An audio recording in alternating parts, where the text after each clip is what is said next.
नमस्कार। कभी ऐसा महसूस हुआ है कि हमारा शरीर हमसे कुछ कहना चाहता है, पर हम उसकी भाषा ही नहीं समझ पा रहे?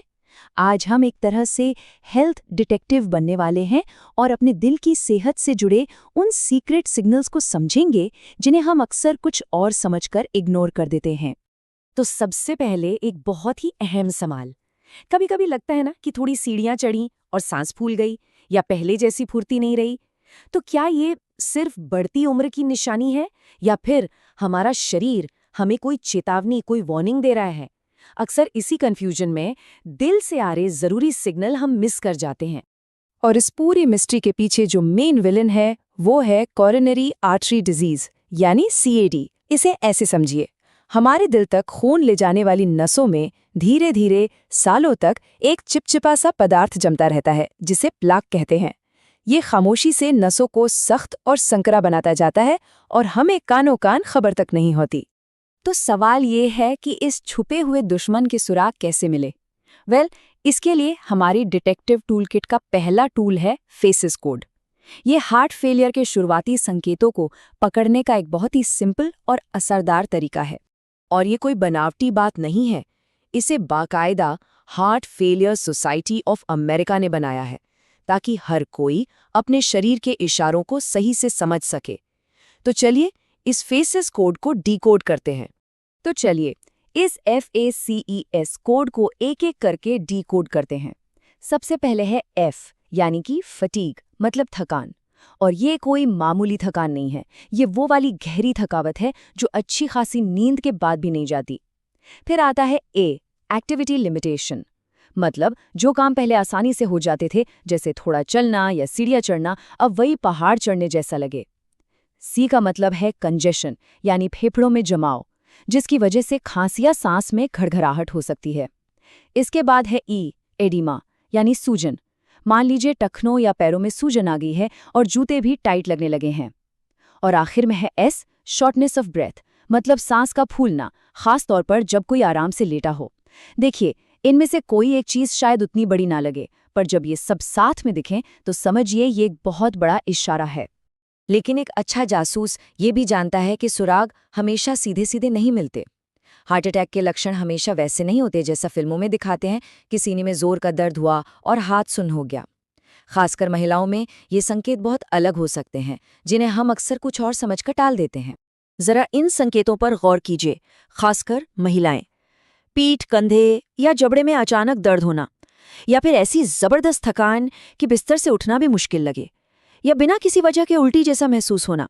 ये सब हार्ट अटैक की वार्निंग हो सकते हैं।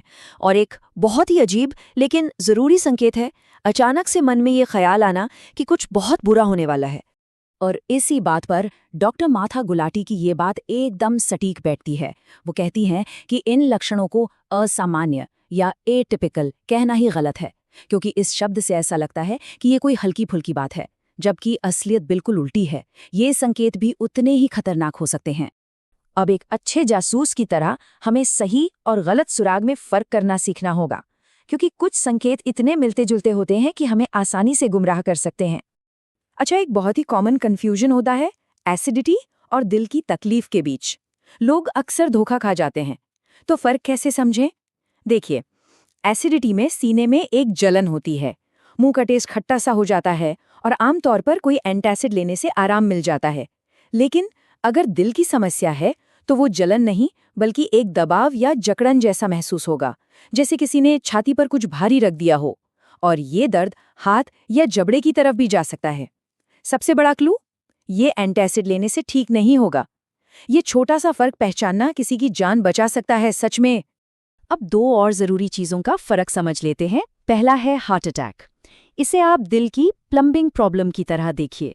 मतलब जब कोई पाइप या नस ब्लॉक हो जाती है तो दिल के एक हिस्से तक खून पहुंचना बंद हो जाता है। लेकिन इस हालत में दिल अक्सर धड़कता रहता है। और दूसरी चीज है सडन कार्डियक अरेस्ट। ये दिल की इलेक्ट्रिकल प्रॉब्लम है। इसमें दिल का पूरा सर्किट ही अचानक फेल हो जाता है और दिल धड़कना बंद कर देता है। ये एक बहुत बड़ी मेडिकल इमरजेंसी है। तो एक प्लम्बिंग प्रॉब्लम है और दूसरी इलेक्ट्रिकल। दोनों में जमीन आसमान का फर्क है। तो मान लीजिए हमारे पास सुराग है और हमें शक है कि कुछ गड़बड़ है। तो डॉक्टर इसे कंफर्म कैसे करते हैं? चलिए मेडिकल जांच की प्रक्रिया पर एक नज़र डालते हैं। ये प्रक्रिया उतनी भी डरावनी नहीं होती। डॉक्टर सबसे पहले लाइफस्टाइल और फैमिली हिस्ट्री पूछते हैं, फिर एक ईसीजी से दिल की धड़कन का पैटर्न देखते हैं। इकोकार्डियोग्राम, जो दिल का एक तरह का अल्ट्रासाउंड है, उससे दिल की बनावट और पंपिंग पावर का पता चलता है। ब्लड टेस्ट से ये देखा जाता है कि कहीं दिल पर कोई तनाव तो नहीं, और स्ट्रेस टेस्ट में ट्रेडमिल पर चलाकर ये चेक किया जाता है कि मेहनत करने पर दिल कैसा रिस्पॉन्ड करता है। कई बार दिक्कत दिल के किसी खास हिस्से में होती है, जैसे कि वाल्व में।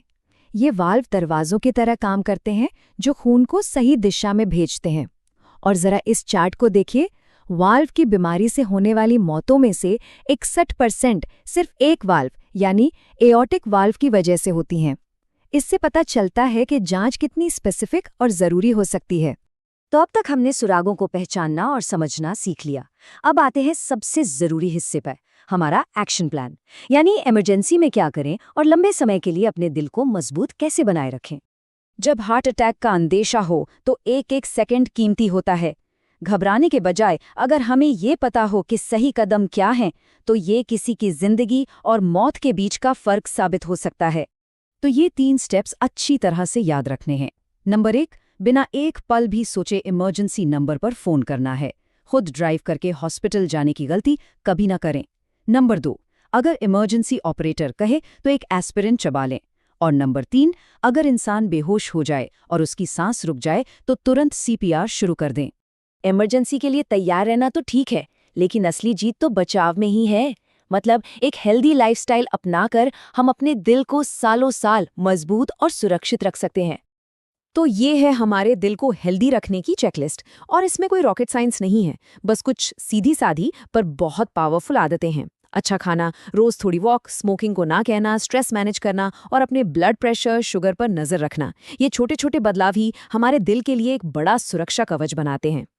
तो कुल मिलाकर बात इतनी सी है, हमारा शरीर हमसे लगातार कुछ ना कुछ कहता रहता है, इशारे देता है।